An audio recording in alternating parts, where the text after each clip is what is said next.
አንዱ በጣም ፋሲኔት የሚያደርገኝና ጥሩ ነገር ሆኖ ያገኘሁት ምን እንደሆነ ልንገራችሁ። ራስን ባዶ ማድረግ። ድሮ መንፈሳዊነት ኋላ ቀርነት ነው ተብሎ ይታሰብ ነበር። ዛሬ ግን ስልጣኔ፣ ትልቁ ስልጣኔ መንፈሳዊነት እየሆነ መጥቷል። እውነት ነው የምላችሁ። አንድ ሰው አዲስ ሰው ሲያገኙ ያከብራሉ። ለምን? ምናልባት አምላክ ቢሆንስ? አሁን የምትኖረው ኑሮ ባለፈው መተህ የኖርክ ጊዜ የሰራኸው ፍሬ ነው። የምድር ኑሮ ስቃይ ነው። ፔሪድ። ከዛ ወደ እናቱ መጣ። እኔን እኮ ግራ አጋባችሁ ማማ፣ ይሄ እሷ እስከ ዝንጀሮ ነው የመጣ ነው ይላል። አንቺ እግዚአብሔር ፈጠረንት ያለሽ አለ። የኔን እምነቴን ጥብቅ አድርጌ ይዤ ነው ወደ እነሱ ሄጄ የምቀላውጠው እንጂ ለማንበብ ከሄዳችሁ በዛው ልትቀሩ ትችላላችሁና እንዳትነካኩት። ቁሳዊው ዓለም በጣም ያሰለቸኛል፣ ስልችት ነው የሚለኝ። ይሄ ዓለም ቁሳዊው የሆነው ዓለም ይታክተኛል። በጣም ብዙ ሀገሮች ሄጃለሁ፣ አውሮፓም፣ አሜሪካም፣ ካናዳም እና ይሄ ንጉሥ ሰለሞን ካለው ነገር ጋር እስማማለሁ። ከምድር በታች ምንም አዲስ ነገር የለም ካለው ሐሳብ ጋር ይስማማኛል። ምክንያቱም እየኖርኩኝ በምድር ላይ እታክታለሁ፣ ስልችት ይለኛል። ኢትዮጵያ ብቻ አይደለም፣ ሁሉም ቦታ በሆን ይሄ ምድራዊው ዓለም ያሰለቸኛል። ቁሳዊው ዓለም ሲያሰለቸኝ ማምለጫዬ መንፈሳዊው ዓለም ነው። ሰፊ ነው፣ መጨረሻ የለውም፣ አይሰለችም። the spiritual world። ስለዚህ ይሄኛው ሲያሰለቸኝ፣ መሿለኪያ ሲያደክመኝ፣ ያኛውን መንፈሳዊውን ዓለም ወደሱ ይሄዳለሁ፣ ወደሱ ጠጋለሁ። ድሮ መንፈሳዊነት ኋላ ቀርነት ነው ተብሎ ይታሰብ ነበር። ዛሬ ግን ስልጣኔ፣ ትልቁ ስልጣኔ መንፈሳዊነት እየሆነ መጥቷል። የስልጣኔ ቁጮ ነው ተብሎ የምታስቡት ሆሊውድ የዛሬ 10 ዓመት 15 ዓመት አካባቢ በጣም ፋሲኔትድ የሚሆኑት በሳይኮሎጂ ነበር። ሳይኮሎጂ፣ ፊሎሶፊ፣ ሳይኮሎጂ ነበር። አሁን ግን እሱ ተቀይሮ በጣም ፋሲኔትድ የሚሆኑት የሚፈልጉትና የሚያስደንቃቸው ነገር መንፈሳዊው ነው።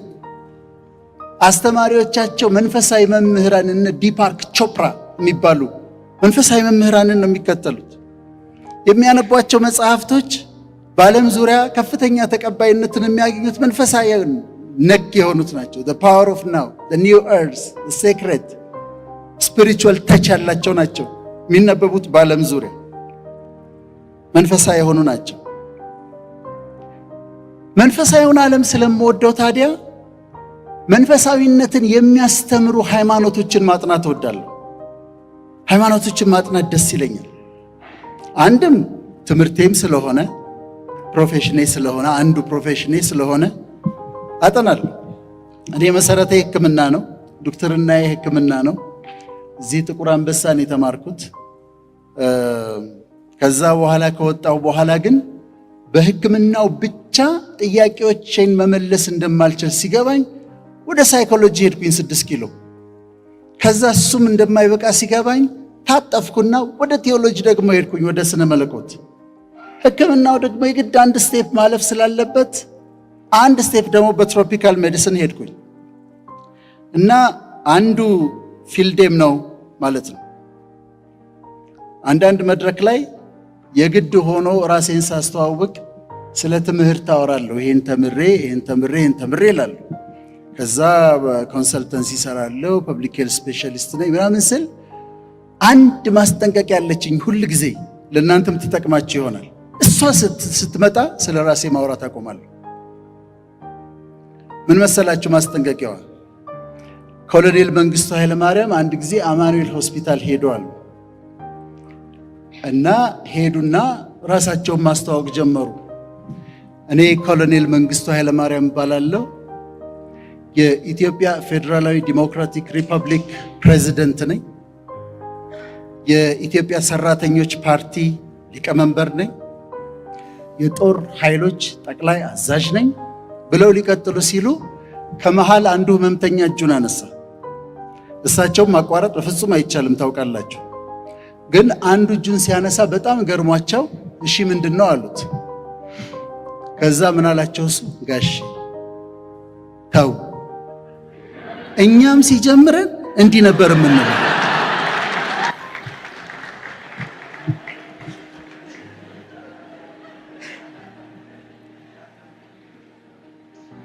እሷ ሁሌ ትዝ ትለኝና ቶሎ አቆማለሁ ስለ ራሴ ማውራት ጀምሮኝ እንዳይሆን ብዬ። ስለዚህ ሃይማኖቶችን እወዳለሁ፣ እኔ በጣም ነው የምወደው። እኛ ሀገር ያሉት ሃይማኖቶች አብርሃሚክ ሪሊጅንስ ይባላል። አብርሃሚክ ሪሊጅንስ ማለት ክርስትና፣ እስልምና፣ ጁዳይዝም፣ እነዚህ ሶስቱ አባታችን አብርሃም ነው ብለው ስለሚሉ አንድ ላይ ተሰብስበው አብርሃሚክ ሪሊጅንስ፣ በአብርሃም ስር ያሉ ሃይማኖቶች ይባላል። እነዚህ ሃይማኖቶች በመገለጥ ላይ በሬቨሌሽን ላይ የተመሰረቱ ናቸው። ለሙሴ ተገለጠለት፣ መገለጥን አገኘ። በቁጥቋጦ ሆኖ ተገለጠለት እግዚአብሔር መልአክ። ለነቢዩ መሐመድ መልአክ ተገለጠላቸው። በክርስትና ደግሞ የእግዚአብሔር ልጅ ተገለጠ እንላለን። እግዚአብሔር ልጁን ገለጠ እንላለን። አሁን በመገለጥ ላይ ሳይሆን በፍልስፍና ላይ የተመሰረቱ ግን ሃይማኖቶች አሉ። በመገለጥ ላይ ሳይሆን በፊሎሶፊ ላይ በአስተሳሰብ ላይ የተመሰረቱ ሃይማኖቶች አሉ። ኢስተርን ሪሊጅንስ የምንላቸው ሂንዱይዝም፣ ቡዲዝም፣ ኮንፊሽኒዝም፣ ታኦይዝም የሚባሉ በመገለጥ ላይ ሳይሆን እግዚአብሔር ተገለጠልኝ በሚል ሳይሆን በአስተሳሰብና በሐሳብ ላይ የተመሰረቱ ሃይማኖቶች አሉ። ለኛ እነዚህ አብርሃሚክ ሪሊጅኖች ይበቁናል። ከነዛ ተጨማሪ አያስፈልጉንም፣ ግን እንዲሁ ለጨዋታውን የማነሳቸው። ኮንፊሽኒዝም ኮንፊሽየስ የሚባል ሰው ነው የመሰረተው። ቻይና ነው የተመሰረተው። ኮንፊሽየስ ከክርስቶስ ልደት በፊት 551 አካባቢ የተወለደ ሰው ነው። ኮንፊሽየስ ስለ ገነት አያወራም፣ ስለ ሲኦል አያወራም፣ ስለ ኃጢአት አያወራም። መላእክት የለ፣ ቅዱሳን የሉ፣ ስለ እግዚአብሔር አያነሳ፣ ስለ ሲኦል አያነሳ፣ ስለ ገነት አያነሳ። ምን አደረገ? ኑሮ በምድር ላይ ነው ብሎ አስተማራቸው። እዚችው ነው እሴት አስተማራቸው፣ ቫልዩ አስተማራቸው። እዛ የሚጠብቅ ሽልማት የለም ቅጣት የለም ብሎ። ስለዚህ ኮንፊሽኒዝም መንፈሳዊ አይደለም፣ እንደውም በቃ እሴት ነው ያስተማራቸው፣ ቫልዩ ነው ያስተማራቸው። ስለ ቤተሰብ፣ ስለ ትምህርት፣ ስለ መንግስት፣ ስለ ፍትህ፣ ስለ መልካምነት፣ ስለ ትክክልነት፣ ስለ ኮሬክትነስ አስተማራቸው። መሰረቱን ይሄንን አደረገ። how to live in this world። የሚገርማችሁ ነገር አሁን ባለችው ቻይና በስራ ባህላቸው ላይ፣ በመንግስታዊ አመለካከታቸው ላይ፣ በባህሪያቸው ላይ የዚህ ሰውዬ ተጽዕኖ አለ። ኮንፊሽኒዝም አሁንም ቻይና አለ። ሁለተኛው ሂንዱይዝም መስራች የለውም፣ ጳጳስ የለውም፣ ሲኖዶስ የለውም፣ አንድ ወጥ ቴዎሎጂ የለውም። ከፈለጋችሁ የፈለጋችሁትን ያህል አምላክ መከተል ትችላላችሁ። እስልምና ልክ ነው በሉት፣ ሂንዱይዝም አዎ ልክ ነው ይላችሁ። ክርስትና ልክ ነው። ጁዳይዝም ልክ ነው። ምን መሰላችሁ የሚሉት? ሁሉም እምነቶች ልክ ናቸው፣ ሁሉም እምነቶች ወደ መዳን ያመጣሉ ብለው ነው የሚያምኑት የሂንዱይዝም አስተማሪዎች። እውነት አንድ ነች፣ ግን በተለያየ ስም ትጠራለች ይላሉ። ከዓለም ከክርስትናና ከእስልምና ቀጥሎ ሶስተኛ ደረጃን ይዞ ይከተላል ሂንዱይዝም። አምላካቸውን ብራህማን ይሉታል እና እያንዳንዱ ሰው ውስጥ አምላክ አለው ብለው ያምናሉ። እያንዳንዱ ሰው ውስጥ አምላክ አለ።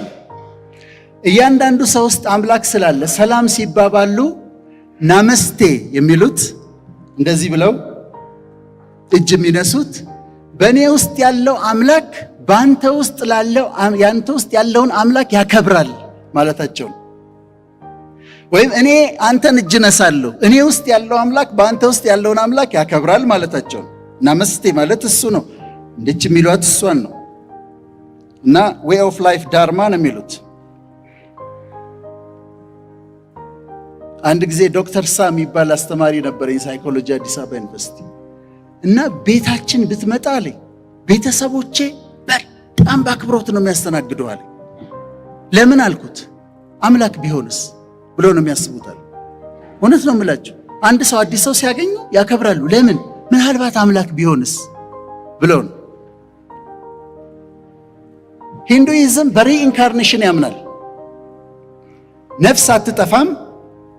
ነፍስ ሰው ሲሞት ትሄድና ተመልሳ ትወለዳለች። ያ ማለት ለምሳሌ እኔ በቴዎድሮስ ዘመን ወታደር ነበርኩ ሊሆን ይችላል ፖሲብል። ከዛ የዛ ጊዜ ሞትኩኝና መኮንን ነበር ስሜ፣ ወታደር ነበርኩ። ከዛ አሁን ወዳጄ ነው ሆኜ ተወለድኩኝ ማለት ነው። ከዛ እሞትና ከዛ ደግሞ ጄምስ ሆኜ እመጣለሁ። በሪኢንካርኔሽን ያምናሉ። የእምነቱ መሰረት ነው። እና ካርማ የሚሉት ነገር አላቸው። አሁን የምትኖረው ኑሮ ባለፈው መተህ የኖርክ ጊዜ የሰራኸው ፍሬ ነው። የዛ ጊዜ ጥሩ አድርገህ ከሆነ አሁን መልካም ይሆንልሃል። የዛ ጊዜ አጥፍተህ ከሆነ አሁን ትቀጣለህ። ስለዚህ ላይፋቸውን ተቀብለው ጥፋት፣ ድህነት ምናምን ሲያጠቃቸው ያቺ ያለፈው የመጣው ጊዜ የሰራሁት ግፍ ነው ብሎ ያስባል። አሁን ደግሞ ሲኖሩ ለሚቀጥለው ስመጣ እንዳልጎዳ ብለው ነው የሚኖሩት። አሁን ክሬዲት እያጻፉ ነው። ምክንያቱም እሞታለሁ፣ ከዛ በሌላ ሰው ስጋ ደግሞ ወይም በእንስሳ ስጋ ውስጥ ሆኜ እመጣለሁ። ሰውየው አይጥ ሆኖ ሊመጣ ይችላል፣ አህያ ሆኖ ሊመጣ ይችላል፣ ጅብ ሆኖ ሊመጣ ይችላል፣ ሰው ሆኖ ሊመጣ ይችላል። ያቺ ነፍስ ትሄድና በእንስሳ ውስጥ ወይም በሰው ውስጥ ሆና ተመልሳ ትመጣለች ብሎ ያምናሉ። ሲሪየስ ነው። በዓለም 3ኛ ሃይማኖት ነው እና ሪሳይክል ታደርጋለች። ይሄንን በምን ሳፖርት ያደርጋሉ? ዴጃvu የሚባል ፌኖሜና አለ በስነ ልቦና። ዴጃvu የሚባለው ፌኖሜና ምንድነው? ገጥሟችሁ እንደሆነ አንዳንድ ቦታ ትሄዱና ሄዳችሁ አታውቁም ከዚህ በፊት ግን ስታዩት እዚህ ቦታ ከዚህ በፊት መጥቻለሁ፣ የሆነ ፋሚሊየር ነው። ይሄ በሳይኮሎጂ አለ። ይሄን ቦታ ከዚህ በፊት አውቀዋለሁ። መጥተህ ታውቃለህ? አልመጣሁም፣ ግን የሆነ ፋሚሊየር ነው። ዴጃvu ይባላል። ወይም አንዳንድ ሞመንት ላይ ከሰው ጋር እያወራችሁ ያቺ ሞመንት ከዚህ በፊት የተፈጠረ ትመስላችኋለች። ይሄ ዴጃvu ይባላል። እንደ ማስረጃ ይጠቀሙባታል። ስለዚህ ሰው ተመልሶ ይመጣል፣ ሪሳይክል ያደርጋል ይላሉ። ከዛስ ሪሳይክል ያረግና ሪሳይክል አርጎ አንድ ቀን ከቦዲ ፍሪ ይሆናል ይላሉ። የመጨረሻው ግን ምንድነው? ፍሪደም፣ ፍሪ ይሆናል ብሎ ያምናል። ይሄ ሂንዱይዝም ነው። የመጨረሻው ስለ ቡዲዝም ደግሞ ላውራላችሁ። ቡዲዝም ደግሞ ቡድሃ የሚባል ሰው ነው የመሰረተው። ሲድሃርታ ጋውታማ ይባላል ትክክለኛ ስሙ። ቡዲዝምን የመሰረተው ትክክለኛ ስሙ ይሄ ነው እና የሀብታም ልጅ ነበር፣ የንጉስ ልጅ ነበር። አንድ ጊዜ ወደ ንጉሱ አስትሮሎጂስት መጣና ይሄ ልጅ ወይ የሃይማኖት መሪ ይሆናል ወይም የሀገር መሪ ይሆናል አለው። ንጉሱ ልጁ የሃይማኖት መሪ እንዲሆን ስላልፈለገ ደበቀውና ጋርደን አዘጋጀና ቆንጆ ሴት አጋባው። የሚበላ የሚጠጣ ደስ ደስ የሚሉ ነገሮችን አዘጋጀና በዓለም ላይ ያለውን ነገር እንዳያውቅ ይደግ እንደዚህ ብሎ አዘጋጀ። እዛ ይሄ ሰው ማደግ ጀመረ። በ16 ዓመቱ ነው የዘጋበት። ሲድሃርታ አደገ። 29 ዓመት ሲሞላው ሰረገላ ለሚነዳ ሰው ጉቦ ከፈለና ይዘኸኝ ውጣ አለው። ይዞት ወጣ። ሲወጣ የሽማግሌ ሰው አየ። እንዴ ይሄ ምንድነው አለ። ይሄ ምንድነው አለ። አይ ሽማግሌ ነው እና አርጅቶ ነው አለ። እናረጃለን ማለት ነው አለ። አሁን እናረጃለን። በጣም ይገርም። ቆየና ሲሄድ የታመመ ሰው አየ። የታመመ ሰው ደግሞ ሲያይ ይሄ ደግሞ ምን ሆኖ ሌላ ሽማግሌ ነው አለ። አይ አይደለም ይሄ ደግሞ ታሞ ነው አለ። ሁላችንም እኮ እንታመማለን አለ። ይገርም ነው። እንደገና ሲሄድ የሞተ ሰው ለቀብር ሲሄድ አየ። የሞተ ሰው ለቀብር ይሄ ደግሞ ሌላ የታመመ ሰው ነው አለ። አይ ሞቶ ነው፣ ሁላችንም እንሞታለን አለ። ቤተ መንግስቱን ጥሎ ወጣ። ከዛ እውነትን ፍለጋ ብሎ ሲንከራተት ቆየና አንድ ቀን ዛፍ ስር ቁጭ ብሎ የሆነ ነገር በራልኝ አለ። ለዚህ ነው ቡድሃ የተባለው። ለዚህ ነው the awakened one ማለት ነው፣ የነቃው የበራለት ማለት ነው። ታዲያ በጣም የሚገርመኝ ነገር እሱ አገኘኋቸው ያላቸው 4 እውነቶች አሉ። አንደኛው በጣም የሚገርመኝ ነገር ነው። አዳምጡኝ በደንብ። ስለምቀበለው አይደለም፣ ስለሚገርመኝ ነው። አንደኛ ቡዲዝም የሚያምነው የምድር ኑሮ ስቃይ ነው። ፔሪድ። ሌላ ዴፊኒሽን የለው። የምድር ኑሮ ስቃይ፣ ሳፈሪንግ። አንድ። ሁለተኛ ሰው የሚሰቃየው ስለሚፈልግ ነው። ይፈልጋል፣ ዲዛይር አለው። ትዳር ይፈልጋል፣ ፍቅር ይፈልጋል፣ ገንዘብ ይፈልጋል፣ ዝና ይፈልጋል፣ ክብር፣ የተለያየ ነገሮችን ስለሚፈልግ ዲዛይር ስላለው ነው ሳፈር የሚያደርገው። ሁለተኛው የቡዲዝም መመሪያ። ሶስተኛ ከስቃይ መውጫው መንገድ፣ ሰው ከስቃይ የሚወጣበት መንገድ መፈለግ መተው ነው። የምድር ኑሮ ስቃይ ነው። ሰው የሚሰቃየው ስለሚፈልግ ነው፣ ዲዛይር ስላለው ነው። ከስቃይ የመውጫው መንገድ አለመፈለግ ነው፣ ዲዛይርህን መግደል ነው ብሎ ነው። ኒርቫና ይባላል። ዲዛይሮቻችሁን ገላችሁ ከጨረሳችሁ ኒርቫና ላይ ደርሳችሁ ማለት ነው። ሚርቃና አይደለም፣ ኒርቫና።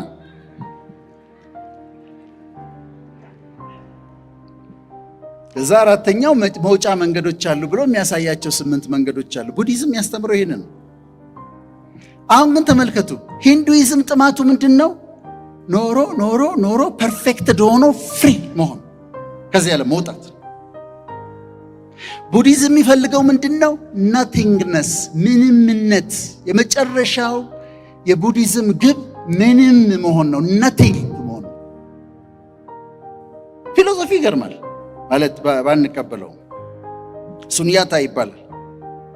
የሰው ልጅ ግቡ ባዶነት፣ ወደ አለመኖር መምጣት ነው ብሎ ያምናል። ነገሮቹ ኮንፊውዚንግ ናቸው። የወጣቶችን አልመክርም። እነ ራምፓን እነ ኦሾ በደንብ ባታነቡ ነው መርጠው።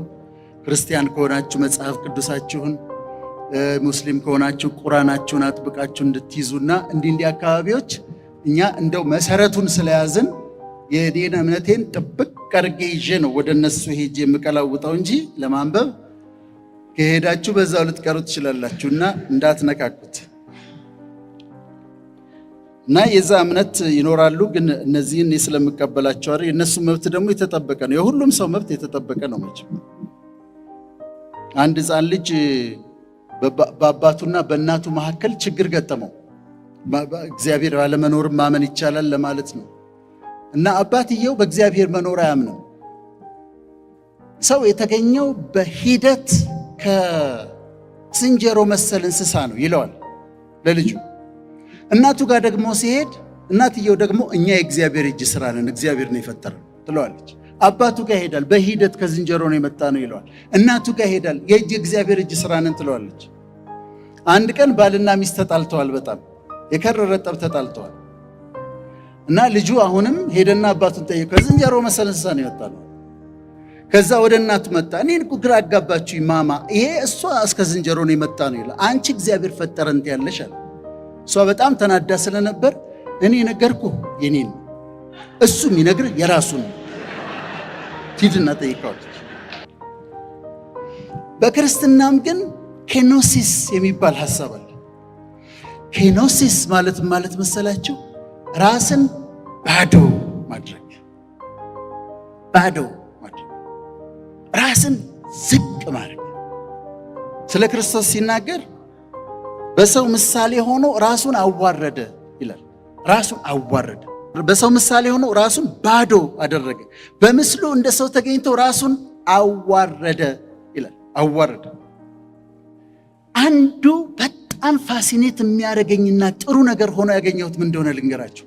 ራስን ባዶ ማድረግ፣ ባዶ ማድረግ። ዛፍ ያለው ፍሬ በብዛት ያለው ዛፍ ምን ያደርጋል? ቅርንጫፎቹ ዝቅ ይላሉ። እኔ ዝቅ የሚሉ ሰዎች ደስ ይለኛል፣ በጣም ወዳለሁ። እና የምታውቁ ከሆነ ብዙ እውቀት ካላችሁ ስትወጡ እኔ አላውቅም ብላችሁ ትወጣላችሁ፣ ባዶ ሆናችሁ። ከዛ አዲስ እውቀት አግኝታችሁ ትሄዳላችሁ። ሰው የሚያውቃችሁ ከሆነ ዝነኞች ከሆናችሁ እኔ ማንም አያውቀኝም ብላችሁ ትወጣላችሁ። መንገድ ላይ ወቅት ታደርጋላችሁ። ዝነኛ ነህ፣ እኔ ማንም አያውቀኝ። ብዙ ታውቃለህ፣ እኔ አሁን ገና ማወቅ ነው የምፈልገው። እኔ ገና ማወቅ ነው የምፈልገው። ባዶ ኮንቲኒየስሊ የምታድጉት በዛ መንገድ ነው። ራስን ባዶ በማድረግ በመሞላት፣ ራስን ባዶ በማድረግ በመሞላት እያደግን እንሄዳለን። ከዛ ከአንዳንድ ነገርም ይጠብቃቸዋል። ለምሳሌ ሰው ቢተናኮላችሁ፣ ሰው ቢሰድባችሁ ምንም እኔ ደስ አትለኝም ቢል እኔ መቼ ደስ ላለው አልኩ? ቀድሞ ነገር አላልኩ? እኔ አንተ ምንም አታውቅም ቢላችሁ እኔ መቼ አውቃለሁ አልኩኝ ድሮስ። ለምን ባዶ አድርጌያለሁ ራሴ። በጣም ጥሩ ነገር ነው። እኔ ፌስቡክ ላይ ስድብ እንዳለ አላውቅም ነበር። ከዓመታት በፊት ስድብ እንደሚሳደቡ አላውቅም ነበር። ከዛ የሆነ ጽሑፍ አወጣው። ከጽሑፉ ስር ሲያቀብጠኝ ኮሜንት አነበብኩ። ታንክ ዩ ዶክተር ይላል፣ እግዚአብሔር ይባርክ ይላል፣ አስተምረህናል ይላል። ከዛ ወርዶ ከስር አንድ ቦታ ላይ አጭር ኮሜንት አለች፣ ሌባ ይላል። ሰው የለም አጠገቤ እና ዙር ማንን ነው ቢ ሌባ? እንዴት እንደተገረምኩ ልነግራችሁ አልችልም። ከዛ ሌላም ጽሑፍ ሳወጣ በደንብ ሲያጠግቡኝ ጊዜ ተግባብተናል፣ ኖ ፕሮብሌም አለ። ትለምደዋለህ ተባልኩ። ግድ የለም ትለምደዋለህ። ልክ እንደ ጠንቋዩ ነው። አንድ ሰው 45 ዓመት ሆኖት ነበርና በጣም ኑሮ ከብዶታል፣ ስቃይ በዝቶበታል በጣም እና ጠንቋይ ቤት ሄደ። እባክህን አለው፣ እኔ ኑሮዬ ከልጅነቴ ጀምሮ እንዲሁ ስሰቃይ መከራዬን ሳይ ነው ያደግኩት የኖርኩት። እንደው እስቲ የሚገለጥልህ ነገር ካለ ንገረኝ አለው። 45 ዓመቱ ነው። ጠንቋዩ ምን አለ? አውቃለሁ፣ ይታየኛል፣ በጣም ብዙ ነው የተሰቃየኸው፣ ብዙ ዋጋ ከፍለሃል፣ እስከ 50 ዓመትህ ድረስ ይቀጥላል። 50 እስክትሆን ድረስ 45 ዓመቱ ነው። 50 እስክትሆን ድረስ ይቀጥላል። ከዛ ሰውየው ጓጓና ከዛ በኋላ አሳለ ከዛ በኋላማ ትለምደዋለህ። ከዛ በቃ ትለምደዋለህ። ችግሩን ምን ችግር አለ? እና ለመድኩት። አሁን ያስታጥቋቸዋል እንደ ጉድ። እኔ ግርም ይለኛል። የሆነ አይተህ ይሆናል፣ ይሄ ዩቲዩብ ላይ እንዲህ የሚሉ ምልክቶች አሉ። እንደዚህ ታምስ አፕ ከዛ ታምስ ዳውን። ምንም ነገር ብታወሩ 88 ሰው እንደዚህ ይላቸዋል። ትለምዱታላችሁ።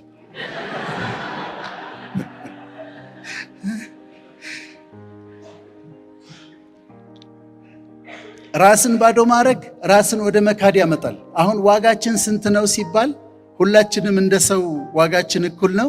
ነገር ግን ለኔ የሰዎችን ዋጋ የማየው ራሳቸውን ዝቅ በሚያደርጉበት መጠን፣ ያላቸው እንደሌላቸው እያወቁ እንደማያውቁ ሲሆኑ እደነቅባቸዋለሁ። ታዲያ ለኢትዮጵያውያን የምመኘው፣ ለኢትዮጵያ ፖለቲክስ የምመኘው ይሄንን ነው። ራሳቸውን የካዱ ሰዎች፣ ራሳቸውን ባዶ የሚያደርጉ ሰዎች፣ ራሳቸውን ዝቅ የሚያደርጉ ሰዎች ይስጠን፣ ይሆኑልን። ሁለት አይነት ፖለቲከኞች አሉ ምርጫ ላይ ሲወዳደሩ። አንዳንዶቹ ቀይ ምንጣፍ ይታያቸዋል፣ ሬድ ካርፔት፣ መሪ ሆነው በቀዩ ምንጣፍ ሲሄዱ፣ በቻርተርድ አውሮፕላን ሲሄዱ፣ የተለያየ ሀገር ሲሄዱ፣ ፕሬዚደንሻል ስዊት ውስጥ ሲያርፉ፣ ትልቅ ሩም ያለበት ሲያርፉ ሲሄዱ፣ ታጅበው በሞተር ሳይክል ታጅበው ሲሄዱ፣ ቤተ መንግስት ውስጥ ሲኖሩ፣ ዜና ላይ ሁሌ እነሱ ናቸው። በቃ ደስ ይላል። በዛ ፖለቲካውን የሚፈልጉት አሉ። ሌሎች ደግሞ አሉ ለህዝብ፣ ለሀገር፣ ለወገን፣ ለድሃው ብለው ወደ ፖለቲካ ውስጥ የሚገቡ ሰዎች አሉ። ራሳቸውን የካዱ ፖለቲሻንስ ግን እጅግ በጣም ያስደስቱኛል።